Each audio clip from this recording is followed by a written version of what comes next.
you're experiencing FPS drops while playing FIFA 24, there are several steps you can take to improve your gaming performance. Follow this guide to help minimize those issues. Step 1. Update graphics drivers. Ensure that your graphics card drivers are up to date. Visit the manufacturer's website, NVIDIA, AMD, or Intel, and download the latest drivers for your specific graphics card model.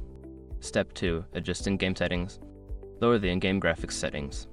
Navigate to the Settings menu in FIFA 24 and reduce options such as texture quality, shadows, and anti-aliasing. This can help improve performance on low-end systems. Step 3. Optimize game modes.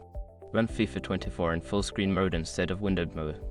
Full screen mode can provide better performance by allowing the game to utilize your system's resources more effectively. Step 4. Close background applications. Before launching FIFA 24, close any unnecessary applications running in the background.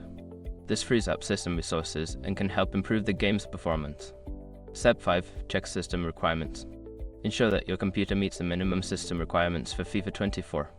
If your hardware is below the recommended specifications, consider upgrading components such as RAM or the graphics card for better performance. By following these steps, you should see an improvement in your gaming experience with FIFA 24. Enjoy your game.